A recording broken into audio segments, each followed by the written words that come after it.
jasa lainnya seperti jasa keamanan, jasa kebersihan dan lain-lain itu tidak ada lagi tender-tender seperti itu. Jadi tender hanya untuk pekerjaan-pekerjaan konstruksi. Jadi salah satu upaya pencegahan korupsi adalah katalog elektronik. Agak sensitif ini. Iya, soalnya kan kadang ada yang merasa dia udah lama mungkin bekerja sama dengan pemerintah gitu-gitu. Terus ada pendatang baru misalnya. Baik, untuk intervensi ya di pengadaan barang jasa, bohong kalau saya bilang nggak ada ya gitu.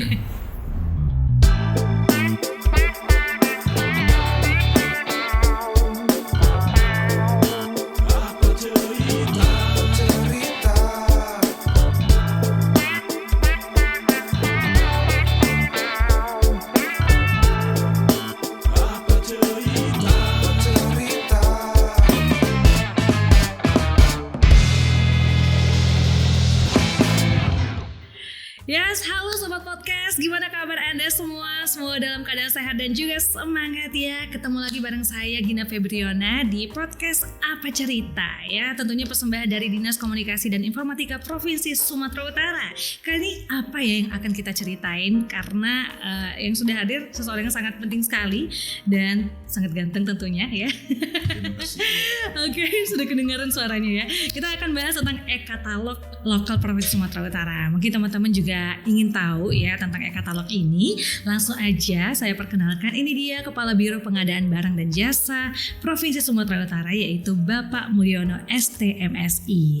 Halo Bapak, gimana kabarnya? Halo. Alhamdulillah Mbak Gina, sehat luar biasa. Tetap semangat. Tetap semangat ya. Oke.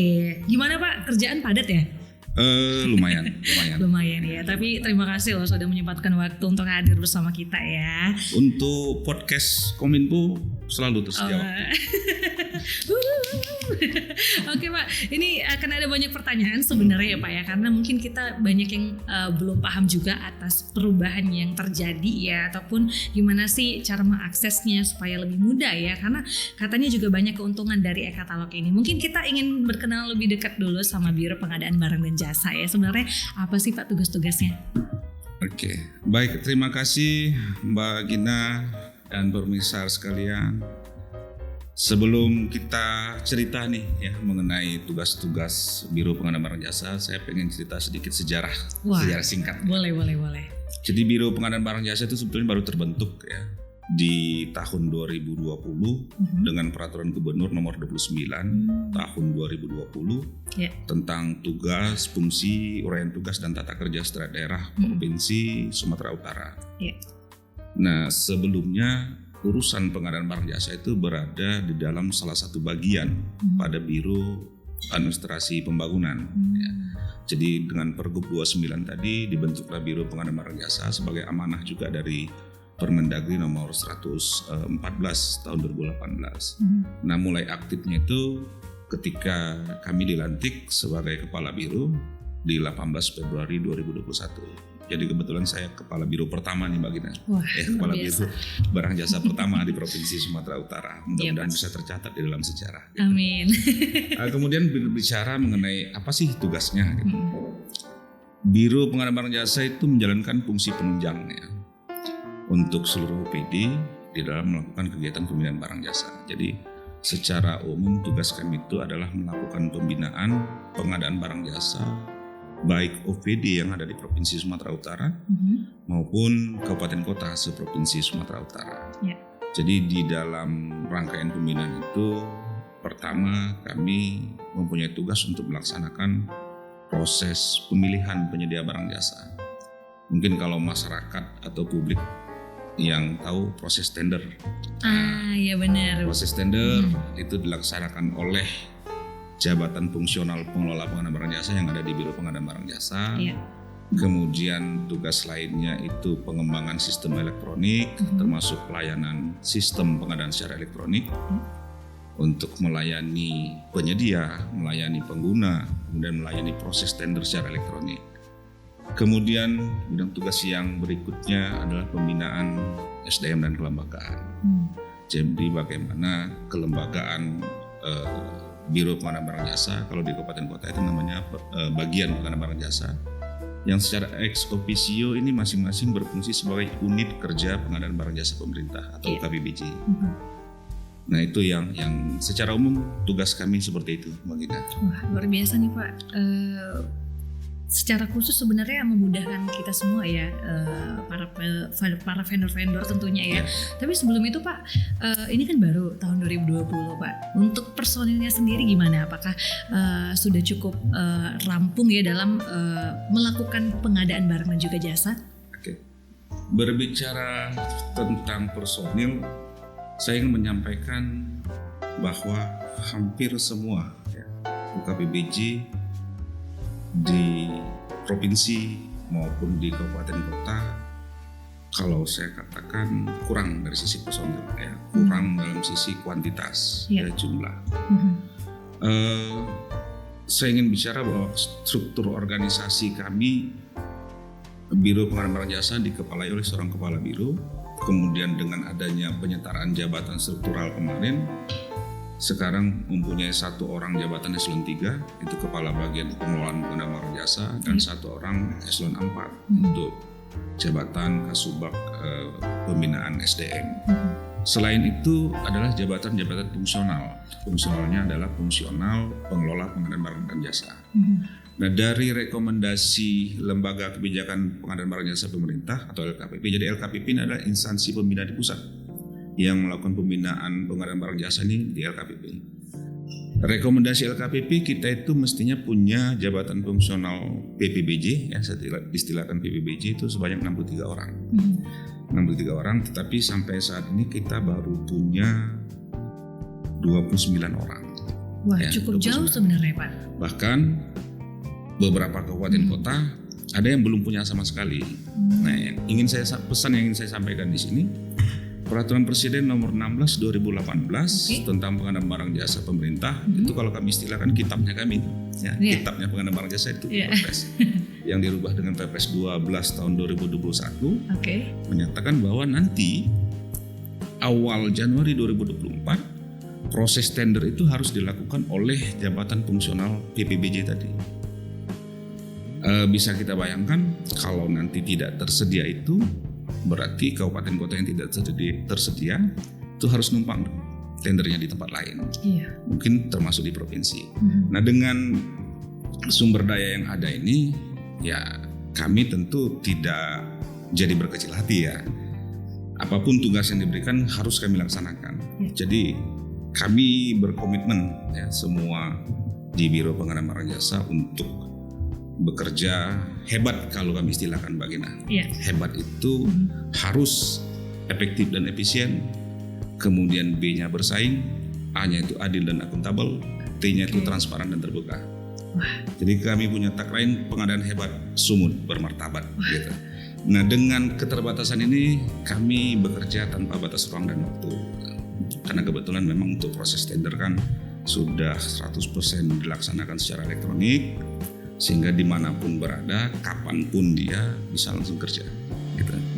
Jadi kami punya, kalau saya punya tagline itu bekerja 24 jam per hari, 7 hari seminggu.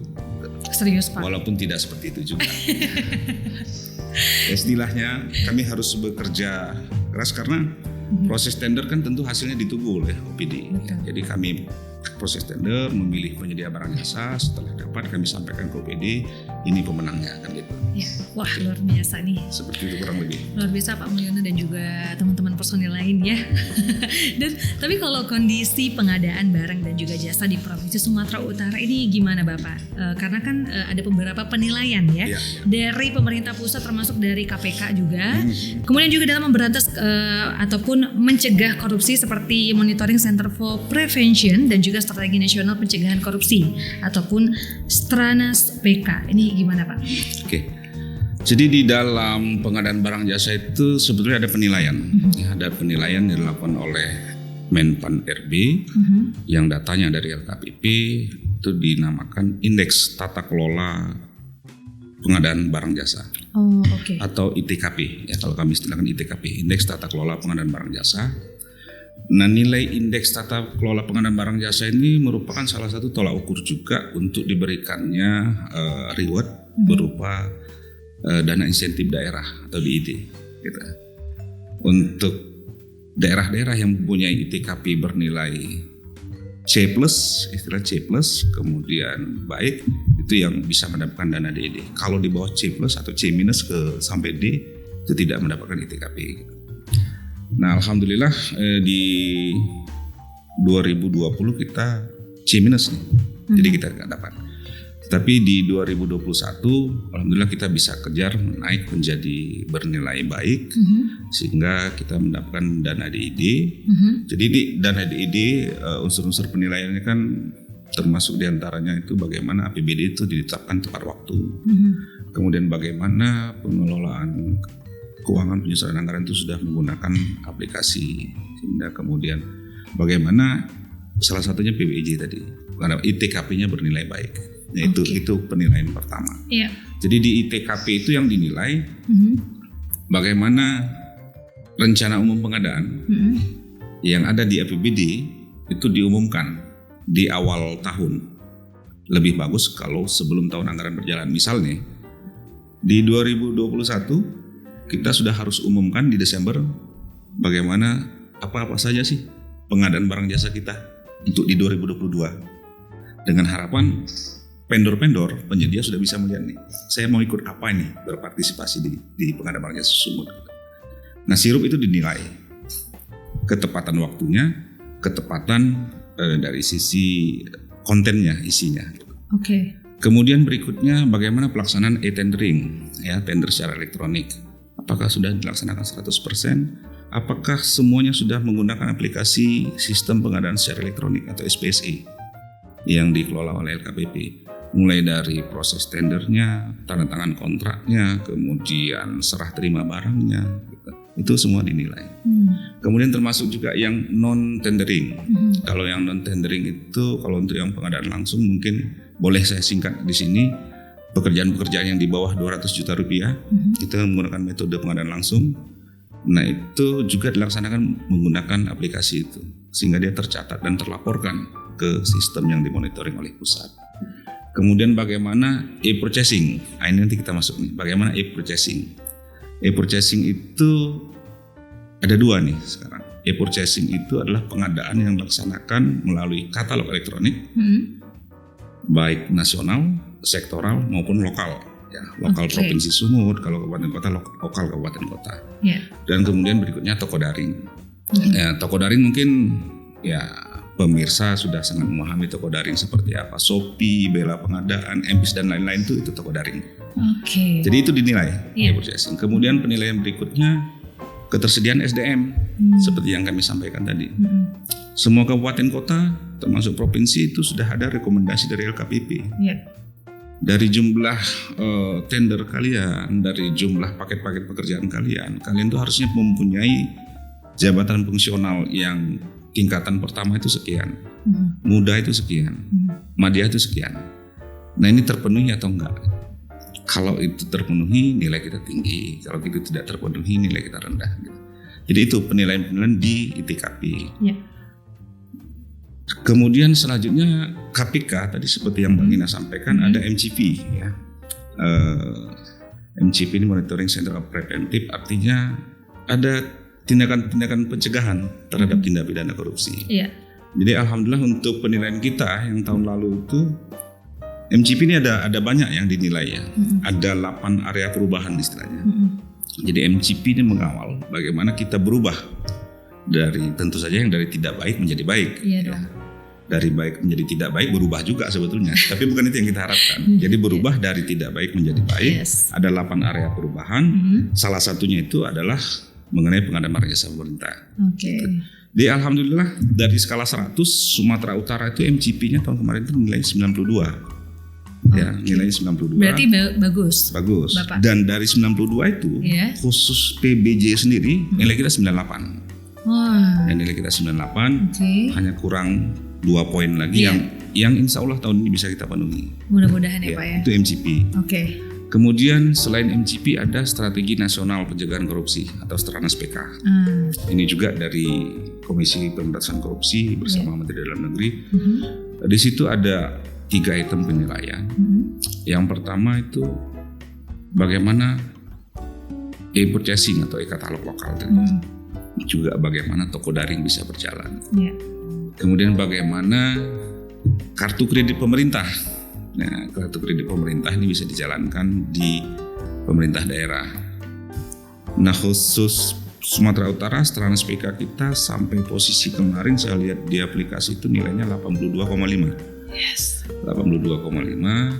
E-katalog kita sudah jalan, toko daring kita sudah jalan. Satu yang belum jalan, kartu kredit pemerintah. Jadi 17,5 lagi kekurangan untuk mencapai nilai maksimal 100 itu dari kartu kredit pemerintah. Insya Allah kartu kredit pemerintah kita nanti terbit, kita bisa mencapai angka 100. Saya boleh cerita ya terus ya, kartu kredit pemerintah ya. Boleh Bapak ya. Sih? Karena ini baru tahu saya ada kartu kredit pemerintah juga ternyata ya. Kalau misalnya waktunya terbatas, cut aja nggak apa-apa. Oke. Lanjut. Jadi kartu kredit pemerintah ini ya sama seperti kartu kredit kita punya. Ya, Mbak Gina mungkin punya kartu kredit ya. Belum sih Pak. Oh belum ya? Nggak mau. Tapi boleh deh. Jadi kartu kredit pemerintah ini ya kita belanja pakai kartu kredit ini paling berguna kalau di awal-awal tahun ya. Jadi di pemerintah daerah itu ada nama istilahnya UPI, uang persediaan. Ya, kadang-kadang di minggu pertama kedua Januari itu uang kita belum ada. Tapi harus kita belanja kan gitu. Nah, inilah kartu kredit pemerintah. Kartu kredit pemerintah ini diterbitkan oleh bank daerah. Ya. Karena uang kita kan berada di bank daerah biasanya. Ya, dalam hal ini Bank Sumut kalau Sumatera Utara. Nah, Bank Sumut kerjasama dengan Bank Himbara, ya, himpunan bank-bank pemerintah itu ada BNI, Mandiri, BRI, Bank Syariah Indonesia, pokoknya bank-bank pemerintah. Kita monitor di Bank Sumut, alhamdulillah sudah ada kerjasama dengan Bank Negara Indonesia untuk menerbitkan kartu kredit pemerintah. Mudah-mudahan akhir tahun ini terbit.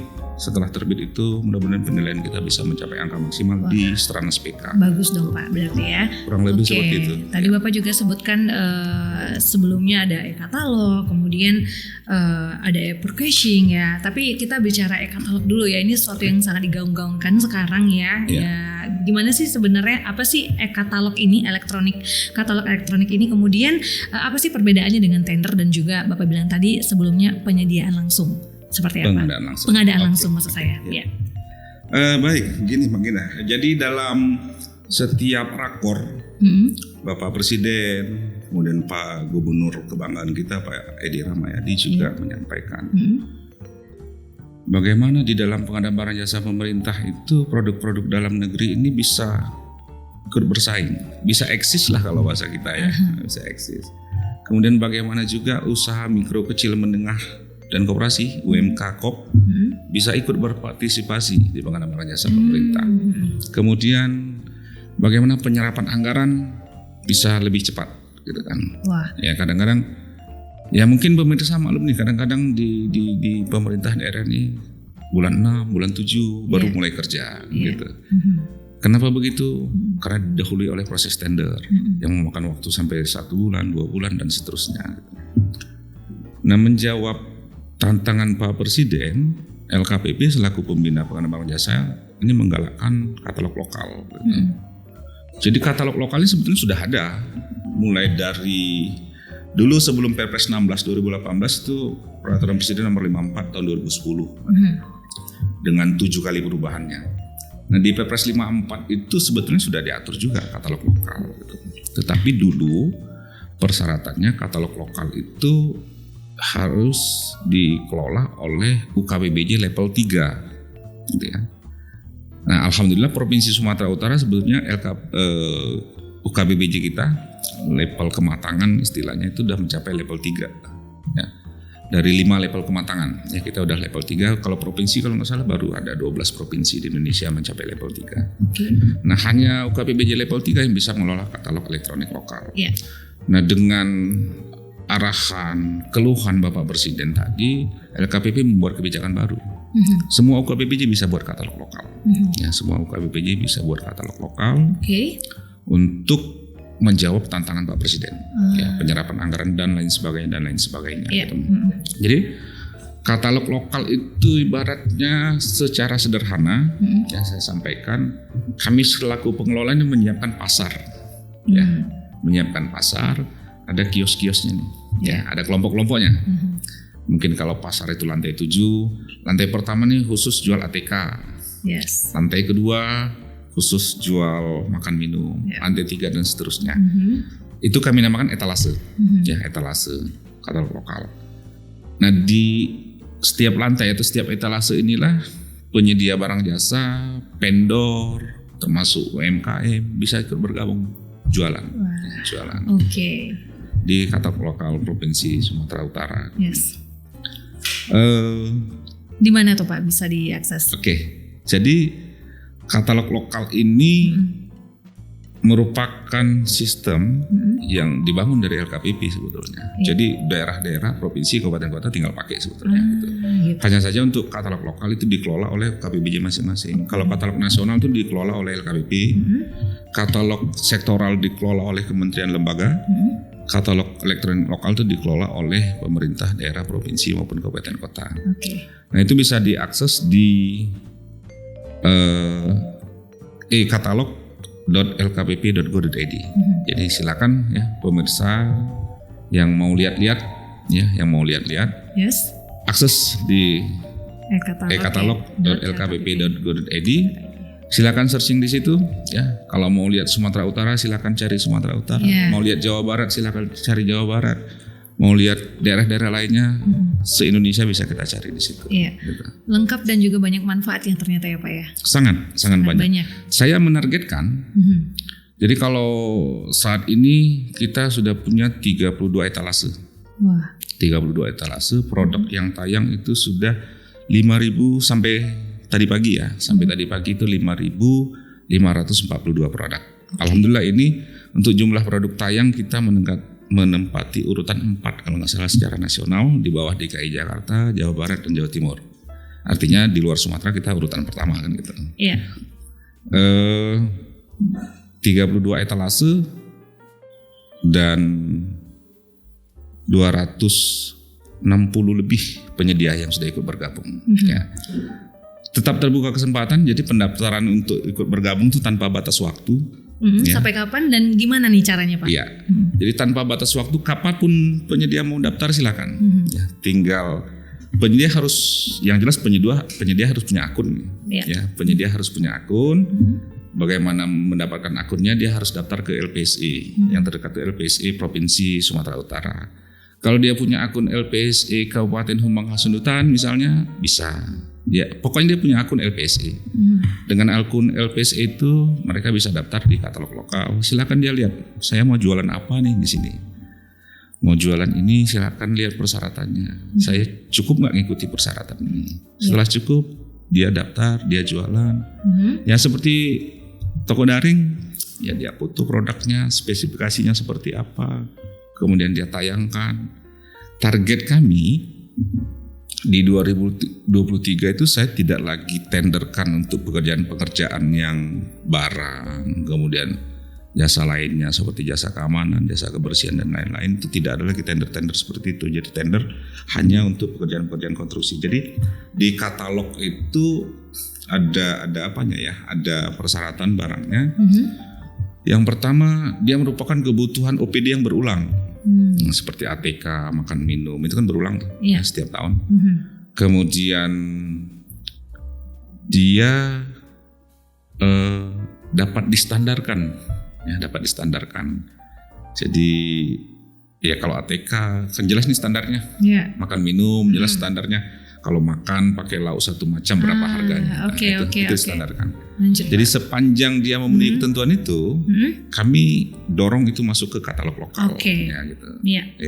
Berarti bebas siapa aja pun bisa ya untuk memasukkan produknya di katalog ini ya. Lalu gimana nih Pak untuk pembinaan untuk para pelaku usaha? Tadi kan Bapak bilang ada pembinaan juga dari Biro Pengadaan Barang dan juga Jasa ya. Apa nih yang akan dilakukan kepada mereka? Jadi ini khusus menjawab keinginan Bapak Presiden dan Bapak Gubernur. Bagaimana UMK bisa ikut bergabung? Kita tetap nih untuk melaksanakan koordinasi, menjalin komunikasi dengan Dinas Koperasi UMKM Provinsi Sumatera Utara, Dinas Perindustrian dan Perdagangan Provinsi Sumatera Utara, bersinergi. Kami sudah sering ya rata-rata mungkin 1 bulan 1 kali memberikan semacam sosialisasi pelatihan kepada kepada UMKM yang ada di Provinsi Sumatera Utara. Jadi mungkin UMKM mau berkumpul di satu tempat, mungkin jauh dia kalau datang ke Medan, kami datang ke sana, monggo silakan, kami akan datang. Kalau dia tempatnya sekitar sini, kita undang berkumpul di sini juga silakan. Kami latih. Oke. Seperti itu kalau pembinaan ke UMKM-nya. Wah, luar biasa ya sebenarnya ya Pak ya. Namun gini Pak, berbicara tentang e-katalog ini, apa sih keuntungannya bagi para pelaku usaha ataupun UKM ya untuk yang menggunakan e-katalog ini? Keuntungannya ya. Yes. Okay.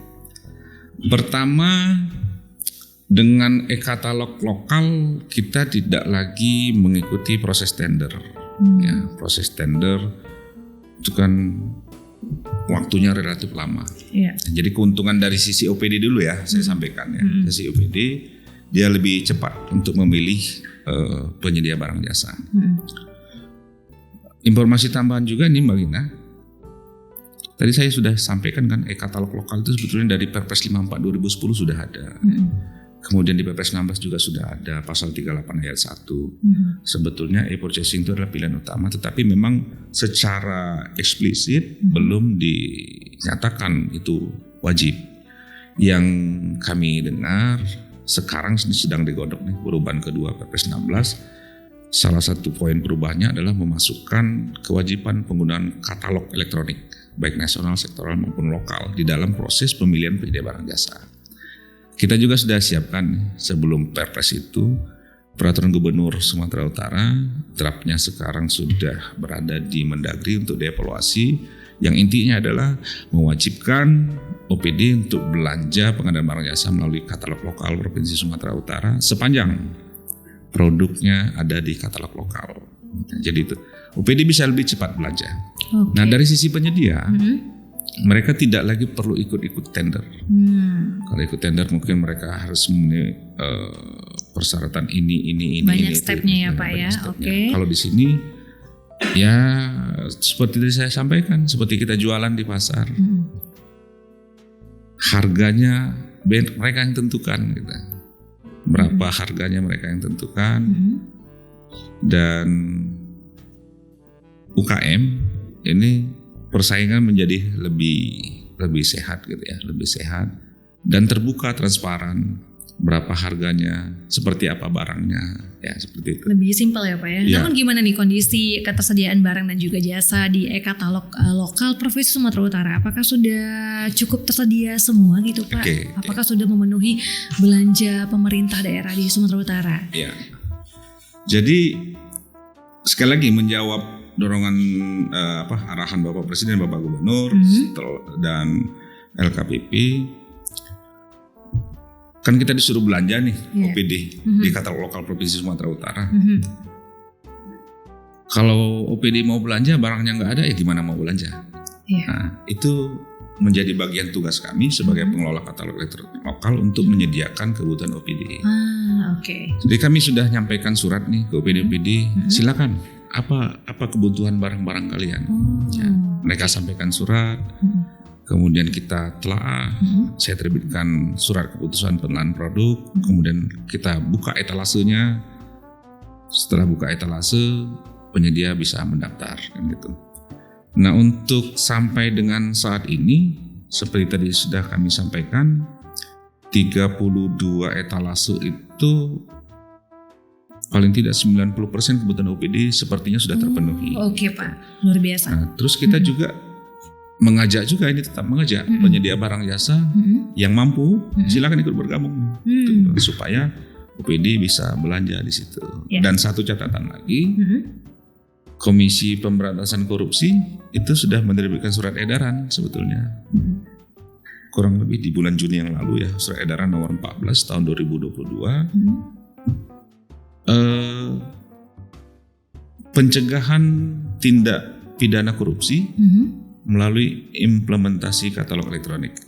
Ya, artinya kalau kita menggunakan katalog elektronik, paling tidak kita sudah menempuh upaya pencegahan korupsi. Iya, betul. Gitu. Salah satu upaya pencegahan korupsi adalah katalog elektronik. Gitu. Oke. Seperti itu. Pernah ada nggak Pak perangkat daerah yang melakukan belanja langsung tanpa menggunakan elektronik katalog ini? Kalau di Provinsi Sumatera Utara ya kita selalu monitor ya, selalu monitor sepanjang barang kemudian jasanya itu ada di katalog, mereka belanja di katalog. Luar biasa. Tetapi itu tadi, kalau ada kebutuhan mereka yang tidak tersedia di katalog, ya otomatis mereka harus belanja di luar katalog. Oke, berarti masih ada ya. Berarti kalau misalnya barang dan jasanya tidak ada di katalog, masih bisa ya untuk tayang ya, mendaftarkan jenis barang dan jasa kita, gitu ya Pak ya? Ya bisa. Oke, barang dan jasa seperti apa yang paling banyak tentunya diminta ya di katalog lokal Provinsi Sumatera Utara? Ya. Barang jasa yang merupakan kebutuhan semua OPD. Jadi seperti tadi saya sampaikan, kalau boleh saya sebutkan ini biar pemirsa lebih familiar dengan produk kita. Boleh, Pak. Selain nanti bisa dilihat sendiri di situs di link katalog.lkpp.go.id. Kita sudah punya etalasenya itu pertama sewa kendaraan dinas. Oke. Kemudian bahan makanan pokok, ya bahan pokok. Seperti sembako dan lain-lain itu sudah ada. Makanan dan minuman sudah pasti. Nah, makanan minuman ini kan kebutuhan seluruh OPD. Kemudian beton ready mix. Kalau beton ready mix sepertinya hanya kebutuhan yang tugasnya di konstruksi. Ada Dinas Bina Marga, Dinas Perumahan dan Kawasan Pemukiman, Dinas Sumber Daya Air dan Cipta Karya dan Tata Ruang, ya seperti itu. Aspal hot mix, agregat base, kemudian pakaian dinas dan kain tradisional. Ada bahan material ini bahan-bahan bangunan. Kemudian ada alat tulis kantor. Alat tulis kantor tentu semua OPD membutuhkan alat tulis kantor. Jasa tenaga keamanan, jasa tenaga kebersihan, servis kendaraan dinas. Kemudian engineer polimer ini seperti aspal cair, artinya dikonstruksi juga. Sepatu kita juga sudah buka di katalog. Nah, kita harapkan khusus sepatu ini, usaha-usaha sepatu lokal Provinsi Sumatera Utara bisa ikut bergabung. Kita punya banyak ya. Kalau di Asahan tuh ada sentra sepatu Bunut. Ya, Mbak Gina mungkin kalau pernah melintas ke lintas timur ya, ada situ pinggir jalan di daerah Bunut tuh ada sentra sepatu Bunut. Wah, keren tuh Pak. Itu bisa bergabung. Yes. Mobiler juga, kemudian bibit tanaman, hortikultura, kemudian benih tanaman pangan, hewan ternak, seragam sekolah, souvenir, pupuk, dan banyak lagi ya. Sudah 32 etalase.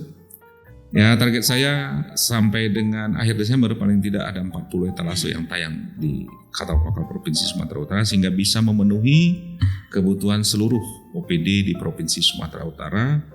Apalagi nanti di perubahan Perpres yang saya sampaikan tadi, katalog lokal ini bisa juga untuk belanja badan usaha milik negara, ya BUMN, kemudian badan hukum milik negara, universitas perguruan tinggi negeri, BUMD juga akan menggunakan katalog lokal Provinsi Sumatera Utara. Jadi peluang pasarnya semakin terbuka. Semakin banyak ya Pak ya tentunya. Wah, banyak sekali keuntungannya ya melalui katalog elektronik ini. Namun Bapak, apa sih jasa dan juga barang yang ketersediaannya masih belum ada yang dibutuhkan bagi perangkat daerah, apa tuh Pak kira-kira? Oke. Jadi etalasenya sudah kami buka, penyedianya masih belum terlalu berminat. Iya, apa tuh? Yang pertama itu yang masih penjualnya masih sedikit ya, saya istilahkan penjualnya masih sedikit. Itu ada beton ready mix, ya beton ready mix. Dan beton ready mix ini memang penyediaannya mungkin terbatas ya kalau di Kota Medan. Kemudian juga produk-produk aspal mixing plant itu seperti agregat base ya untuk jalan, ya, untuk kebutuhan jalan. Itu yang masih sedikit ya untuk penyedia di katalog lokal Provinsi Sumatera Utara.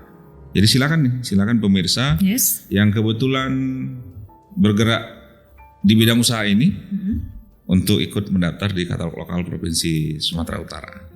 Jadi ini mungkin informasi yang penting ya bagi pemirsa, terutama yang punya unit-unit usaha nih gitu, baik dalam bentuk usaha kecil, usaha mikro maupun koperasi yang ingin ikut bergabung ya, di dalam pengadaan barang jasa pemerintah. Yang pertama, mereka harus punya user ID nih. Tadi saya sampaikan, ya apapun ceritanya kalau udah elektronik kan kita bicara mengenai user ID. Nah, user ID itu mereka bisa dapatkan dengan mendaftar di SPSE, Sistem Pengadaan Secara Elektronik. Kalau di kita nih dikelola oleh Layanan Pengadaan Secara Elektronik, itu bisa lihat di lpse.sumutprop.go.id, ya, spse.sumutprop.go.id. Daftarnya secara online, bisa di situ secara online. Daftarkan perusahaannya, penuhi semua persyaratannya, diupload, kemudian nanti diverifikasi 1 kali. Kalau oke, mereka akan mendapatkan user ID. User ID ini adalah modal awal. Baru setelah punya user ID, mereka bisa mendaftar ke katalog elektronik melalui link e-katalog.lkpp.go.id. Yes. Kalau mau daftar di katalog lokal Sumut, mereka tinggal cari nih, Sumatera Utara, cari pendaftaran, etalase mana mereka mau masuk. Mereka mau daftar di kabupaten kota juga silakan, mau daftar secara nasional juga silakan. Nah, kalau mereka ada yang kurang paham atau sudah coba tapi nggak bisa, kami menyediakan layanan bertempat di lantai 1 kantor Gubernur Sumatera Utara, Jalan Diponegoro nomor 30. Kami sebut itu sebagai PBJ Center, ya, pusat pelayanan pengadaan barang jasa. Di situ melayani e-katalog lokal Provinsi Sumatera Utara. Di situ juga melayani mengenai toko daring. Yes. Di situ juga melayani kalau ada kendala permasalahan sekitar pengadaan barang jasa pemerintah. Di lantai 1 kantor Gubernur setiap hari dan jam kerja. Itu mungkin. Oke, sangat mudah sekali sebenarnya ya. Jadi sudah gampang untuk mengaksesnya, Burwan, untuk seluruh pelaku usaha penyedia barang dan jasa ya yang ingin mendaftarkan jasa dan barangnya ke e-katalog. Yes. Selama ini ada intervensi nggak Pak yang terjadi kira-kira? Baik Mbak Gina. Iya. Agak sensitif ini. Iya, soalnya kan kadang ada yang merasa dia udah lama mungkin bekerja sama dengan pemerintah gitu-gitu. Terus ada pendatang baru misalnya. Baik, untuk intervensi ya di pengadaan barang jasa, bohong kalau saya bilang nggak ada ya gitu. Ya kalau saya bilang nggak ada, pemirsa juga nggak akan percaya. Ya. Jadi intervensi itu ada. Ada ya. Intervensi ada. Tapi satu kekuatan kami, pimpinan dalam hari ini Pak Gubernur selalu menekankan kepada kami, Mulyono, laksanakan semua proses sesuai dengan aturan berlaku. Gitu. Yeah. Jadi intervensi itu ada, tetapi kami berupaya untuk tidak terpengaruh dengan intervensi itu. Yes. Kami harus menjalankan itu sesuai dengan aturan-aturan yang ada, karena tentu kami akan mempertanggungjawabkan itu. Tidak hanya di dunia, tapi kan di akhirat juga. Oke, luar jadi biasa. Sekali lagi kami punya tagline tadi, ya, pengadaan itu harus efektif dan efisien, harus bersaing, harus adil dan akuntabel, harus transparan dan terbuka. Gitu. Jadi kami sebut sebagai pengadaan hebat. Jadi kami selalu punya semangat, ya, pengadaan hebat, Sumut bermartabat. Wah, itu. Luar biasa nih. Oke, kalau gitu terima kasih untuk sobat podcast Apa Cerita yang sudah menyaksikan kita ya. Tentunya semoga bermanfaat yang sudah kita dengarkan pada hari ini. Terima kasih sekali lagi Bapak Mulyono sudah hadir. Terima kasih semuanya. Sampai jumpa lagi di podcast kita berikutnya. Sampai jumpa.